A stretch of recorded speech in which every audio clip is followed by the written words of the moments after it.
Grand గాలా ఈ ఫిబ్రవరి 23న ఉదయం 10 గంటల నుండి మాదాపూర్ ఎన్ కన్వెన్షన్ లో. Tickets available on book my show Paytm. నమస్తే అమ్మా. నమస్తే అమ్మా. అమ్మ, చేతబడి అంటుంటారు. నిజంగా చేతబడి అనేది ఉందా అమ్మా? ఇది ఒక మూఢనమ్మకం అని కొట్టి పడేయొచ్చా? చేతబడి అంటే ఏంటంటే ఒక నెగిటివ్ ఇన్ఫ్లుయెన్స్, నెగిటివ్గా హిప్నటైజ్ చేయడం. ఇప్పుడు మిమ్మల్ని మీరు ఏదైనా మంచి పని చేయాలనుకున్నప్పుడు అది వద్దు, అది నువ్వు చేయలేవు, నీ వల్ల కాదంటే అది కూడా చేతబడే. ఓ మనిషిని నెగిటివ్గా హిప్నటైజ్ చేయటమే చేతబడి అంటాం. అంటే చేతబడి యొక్క ప్రధాన ఉద్దేశం ఏంటంటే మంచి పని కానివ్వకుండా చేయటం, ఓ మనిషిని నాశనం చేయటం. చేతబడి ఏంటంటే పూజ అంటే పాజిటివ్గా హిప్నటైజ్ చేయటం, చేతబడి అంటే నెగిటివ్గా హిప్నటైజ్ చేసి ఒక ఫ్యామిలీని కొలాప్స్ చేయటం, అది చేతబడి అంటాం. నిజానికి చేతబడి అనేది కొన్ని ఎక్స్టర్నల్ వస్తువుల ద్వారా మంత్రప్రయోగం ద్వారా చేస్తారు. అంటే మన పేరు బయట రాకూడదు, ఓ ఫ్యామిలీని నాశనం చేయాలి అని అనుకున్నప్పుడు ఇటువంటి ప్రయోగాలు చేస్తూ ఉంటారు.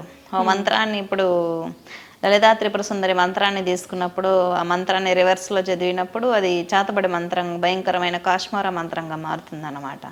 నిజానికి చేతబడి మంత్రాలు అనేది ఏది సపరేట్గా ఉండవు. ఉన్న దైవిక మంత్రాలని ఒక రకమైన రివర్స్లో చదువుతారు. చదవడం వల్ల అది ఒక రకమైన దుష్టశక్తిగా మారి వాటికి బలులు ఇచ్చి ఒక మనిషిని ఇన్ఫ్లుయెన్స్ చేస్తూ ఉంటుంది. ఒక మనిషి యొక్క మెంటాలిటీని నెగిటివ్గా హిప్నటైజ్ చేయటమే చేతబడి అంటే. అది ఆ ఫ్రీక్వెన్సీ వల్ల అలాగా మైండ్ అనేది మార్చచ్చు. ఆ విద్య అనేది ఉంది. ఆ విద్య అనేది లేకపోతే ఈరోజు ఈ క్వశ్చన్ అనేది రైజ్ అయి ఉండదు ఇక్కడ. నిజమే అమ్మా. అదే అమ్మ, చేతబడి చేసేవాళ్ళు అఘోరా కాళీమాతని పూజిస్తేనే మనకు చేతబడి అనేది సాధ్యం అవుతుందమ్మా? అఘోర కాళీమాతని పూజించి చేతబడి చేస్తారనేది అది పూర్తిగా అబద్ధం. మామూలుగా చేతబడి చేసేవాళ్ళు, ఇప్పుడు ఒక శక్తి ఉందనుకుందాము, శక్తి ఇప్పుడు న్యూట్రల్గా పవిత్రమైంది, మనిషి యొక్క థాట్ మాత్రమే క్షుద్రమైంది. మన మైండ్లో నెగిటివ్ ఉంటే అమ్మవారి శక్తిని నెగిటివ్గా వాడతాం, మైండ్లో పాజిటివ్గా ఉంటే పాజిటివ్గా వాడతాం. ఇక్కడ వాడేవాడి హ్యాండ్లో ఉంటుంది అక్కడ క్షుద్రమా మంచి పూజ అని. అమ్మవారు ఎప్పుడు పవిత్రమైంది. ఇప్పుడు నా చేతిలో కత్తున్నప్పుడు నేను కూరగాయలు తరగచ్చు, వేరే విధంగా వాడచ్చు, కానీ శక్తిని ఎప్పుడు మంచిగా వాడాలి. చెడుగా వాడితే క్షుద్ర పూజ అవుతుంది, మంచిగా వాడితే మంచి పూజ అవుతుంది. మనిషి యొక్క థాట్ మాత్రమే క్షుద్రమైంది, శక్తి ఎప్పుడు పవిత్రమైంది. కానీ కొన్ని సినిమాల ప్రభావం వల్ల కాళీని అలాగా నెగిటివ్గా చూపించారు, కానీ అది నిజం కాదు. అది అయితే చేతబడి చేసినప్పుడు మనకు అర్థమవుతుందా అమ్మ? దానికి లక్షణాలు ఏమన్నా కనబడతాయా? లక్షణాలు కనిపిస్తాయి. ఏంటంటే ఫస్ట్ మనకి ఇంటికి వచ్చే ఎకానమీ తగ్గుతుంది, ఎంత ప్రయత్నం చేసినా బిజినెస్ గ్రోత్ ఉండదు. ఫస్ట్ దెబ్బ పడేది లక్ష్మీదేవి మీద దెబ్బ పడుతుంది. డబ్బులు ఎంత వచ్చినా ఖర్చు అయిపోవటం, అనవసరంగా ఖర్చు అవ్వటం, హెల్త్ ప్రాబ్లమ్స్ రావటం. ఇప్పుడు కొన్ని రకాల చేతబడులు ఉంటాయి అన్నమాట. మన ఒక అమ్మాయి నా దగ్గరకు వచ్చింది, ఒక ఆమెకి 10 రోజుల్లో తలలో ఉన్న జుట్టంతా రాలిపోయిందంట. జస్ట్ 10 days మళ్ళీ మలవనే లేదంట తలలో. అటువంటి క్షుద్ర ప్రయోగాలు ఉన్నాయి, దారుణమైన క్షుద్ర ప్రయోగం అన్నమాట. ఆమెను చూసినప్పుడు నాకే కొంచెం భయంకరంగా అనిపించింది. అంత దారుణమైన ప్రయోగాలు చేసే వాళ్ళు ఎప్పటికీ ఉన్నారు. అందుకే పూజలు చేయండి, ఇంట్లో దీపారాధన చేయండి అంటూ ఉంటాం.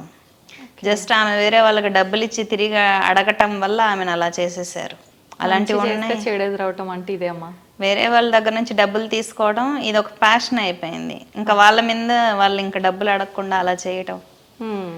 నేను ఇటువంటివి ఈ మధ్య నేను ఎక్కువ చూస్తున్నాను, ఎందుకంటే ఇక్కడికి వస్తూ ఉంటారు కాబట్టి. నాకు అసలు శరీరం ఒకలాగా అనిపించింది ఆమెను చూసి. ఓ మనిషిని స్పాయిల్ చేయొచ్చు కానీ ఇంత దారుణంగా మనిషిని స్పాయిల్ చేస్తారా? ఆమె తల మీద వెంట్రుక అనేది మొలలేదు, అలా చేశారు ఆమెని. అటువంటి ప్రయోగాలు ఉన్నాయి, ఎఫెక్ట్ అవుతూ ఉన్నారు.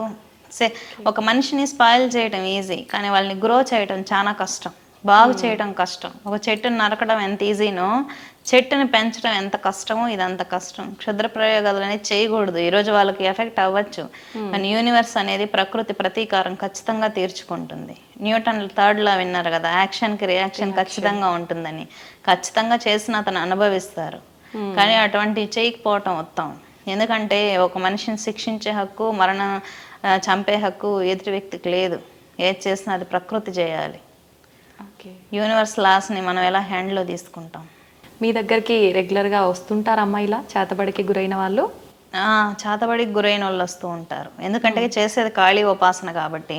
కాళీ వచ్చి ఆత్మలకి రాణి, శ్మశాన శ్మశానానికి రాని అన్నమాట అమ్మవారు లైకారిణి కాబట్టి. ఈ చేతబడికి ఉపయోగించే మంత్రాలు ఏదంటే యాక్సిడెంట్స్లో చనిపోయిన వాళ్ళని, ఈ కాల్చుకొని చనిపోయిన వాళ్ళని ఆవాహన చేసి వాటికి విపరీతమైన నెగిటివ్ ఉంటుంది, వాళ్ళకి రకరకాల బలులు ఇచ్చి వాళ్ళనే ప్రయోగం చేస్తారు, ప్రేతాత్మల్ని ప్రయోగం చేస్తారు. అవి మనిషిని పీడిస్తూ ఉంటాయి, యాక్సిడెంట్స్ చేస్తాయి అన్నమాట. చేయగలవు, వాటికి అంత పవర్ ఉంటుంది. ఎందుకంటే ఈ క్షుద్ర పూజ చేసిన వాడు వాటికి రకరకాల బలులు ఇచ్చి వాటిని అలా వదులుతూ ఉంటారు. ఈ కాళీ ఉపాసకులు ఏంటంటే కాళీ ఉపాసకులు ఏం చెప్పినా వినాల్సిందే ప్రేతాత్మలు. ఎందుకంటే డామినేట్ చేయలేవు కాళీ ఉపాసకుల్ని. కాబట్టి ఇక్కడ ప్రయోగాల నివృత్తి చేసుకునే వాళ్ళు వస్తూ ఉంటారు. అందుకే ఎప్పుడైనా ఎవరైనా చేతబడి మీద ఇదిగా ఉంటే వరంగల్ భద్రకాళి ఆలయానికి వెళ్ళండి, లేదు చోటానిక్కర్ భగవతి ఆలయం ఉంది కేరళలో, అక్కడికి వెళ్ళండి. అక్కడ చాలా మంది క్లియర్ అవుతూ ఉంటాయి మానసిక రోగాలు. లైవ్లో చూడొచ్చు, గాన్గాపూర్ దత్తాత్రేయ క్షేత్రం కావచ్చు, అక్కడ మనం లైవ్లో చూడొచ్చు. ఆ ప్రేతాత్మలు ఆవహించిన వాళ్ళు టెంపుల్లోకి వెళ్తానే అసలు వికృతంగా ప్రవర్తిస్తూ ఉంటారు. లైవ్లో చూడొచ్చు మీరు అది. అసలు చేతబడి చేయాలంటే ఒక పర్సన్ కి మనం ఎక్కడో వాళ్ళు ఎక్కడో, అసలు ఎట్లా అమ్మా, ఎట్లా వీలవుతుంది? కాన్సన్ట్రేషన్ పవర్, విపరీతమైన కడుపు మంట ఉన్నప్పుడు మంత్రంతో అలా చేయొచ్చు, చేసేవాళ్ళు ఉన్నారు. కాన్సన్ట్రేషన్ పవర్ అంటే మంత్రంతోనే వాళ్ళని మంత్రం ద్వారానే నెగిటివ్ చేయొచ్చు, వాళ్ళ వస్తువులతో కూడా నెగిటివ్ చేయొచ్చు. మనిషి యొక్క పంచమలాలు అంటారు. మనిషి యొక్క జుట్టు, వేర్లు, వెంట్రుకలు, శరీరానికి దగ్గరగా ఉన్న వస్తువులు, కాలు కింద మట్టి, ఇవి తీసుకొని వీటిలో మన జీన్స్ ఉంటుంది, జుట్టు గోర్లల్లో జీన్స్ ఉంటుంది అనమాట. వీటిలో ప్రాణాకర్షణ మంత్రం అని ఒకటి ఉంటుంది. మన పేరు చెప్పి ప్రాణాకర్షణ మంత్రం ద్వారా ఆకర్షిస్తారు. వాటిలో బొమ్మ చేసి బొమ్మకి ఎక్కడైతే సూదులు గుచ్చుతారో ముళ్ళు, రేగు ముళ్ళు అని ఉంటుంది, అది గుచ్చినప్పుడు ఆ పార్ట్ డ్యామేజ్ అయ్యి ప్యారలైజ్ అవుతుంది. ఓకే, అలా చేయగలరు, చేసేవాళ్ళు ఉన్నారు కాబట్టి ఇప్పటికి కూడా చేతబడి అనేది మనుగడలో ఉంది. అందుకే ఎప్పుడు నేను కాళీ పూజ చేయండి అని చెప్తూ ఉంటా. కానీ చాలా మంది జనాలకు అవేర్నెస్ లేకపోవటం వల్ల కాళీకి పూజ చేయరు. కాళీ కాలభైరవులకు పూజ చేస్తే ఈ బ్లాక్ మ్యాజిక్ ఇష్యూస్ అంతా క్లియర్ అయిపోతాయి.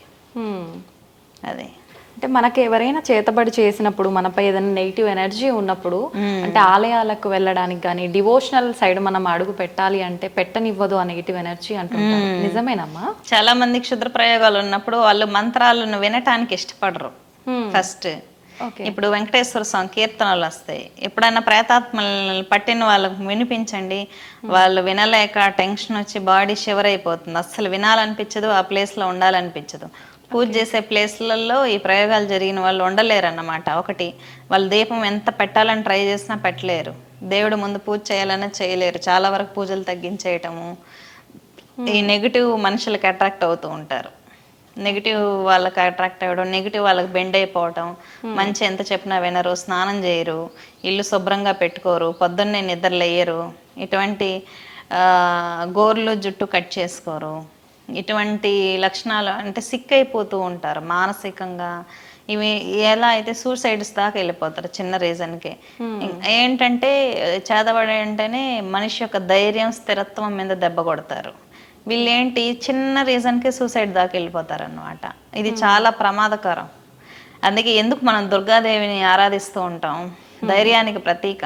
కనీసం పూజ చేసి దుర్గా అష్టోత్తరం చేసుకుంటే మనిషికి ధైర్యం అనేది వస్తుంది. ఈ కాలంలో ఎవరు పెద్దవాళ్ళు చెప్తే వినరు, కనీసం అమ్మవారికైనా విలువిచ్చి దేవుడి ముందర కూర్చోవాలి కదా. కనీసం దీపం వెలిగించి దుర్గా అష్టోత్తరం చేస్తే మనిషికి ధైర్యం అనేది వస్తుంది. అందుకే పూజలు చేయండి అంటూ ఉంటాను. ఓకే, అయితే అమ్మ చేతబడి జరిగినప్పుడు మీరు చెప్పినట్టుగా దైవారాధనలో ఉండి అమ్మవారి మంత్రాన్ని చదువుకుంటే బయటికి వచ్చే ఛాన్స్ ఉంటుందా? లేదంటే ఇప్పుడు జనరల్గా చూస్తుంటాం బయట యంత్రాలని అవని ఇవని చేస్తుంటారు, ఆ రకంగా చేస్తేనే నిజంగా బాగుంటుందమ్మా? మీరు డబ్బులు పెట్టుకోగలిగితే యజ్ఞం నిర్వహించుకోవాలి ఎవరైనా సిద్ధ గురువుల దగ్గర. లేదు నేను డబ్బులు పెట్టుకోలేను అన్నప్పుడు మంత్రదీక్ష తీసుకోవచ్చు, లేదంటే గుడులలో వెళ్ళి సేవ చేసుకోవచ్చు. సేవ ద్వారా కూడా మన కర్మలు అనేది పోతాయి. చాలా మంది విలేజెస్ లో గుళ్ళను అలా వదిలేసి ఉంటారు అనమాట గాలికి. కనీసం క్లీన్ చేసే వాళ్ళు ఉండరు, దీపం పెట్టే వాళ్ళు ఉండరు, పట్టించుకునే వాళ్ళు ఉండరు. కానీ ఊరికి మాత్రం రక్షణగా అమ్మవారిని పెడతారు. అవైతే నైట్ అంతా కాపలా గాయాలి, కనీసం ప్రసాదం పెట్టే వాళ్ళు కూడా ఉండరు.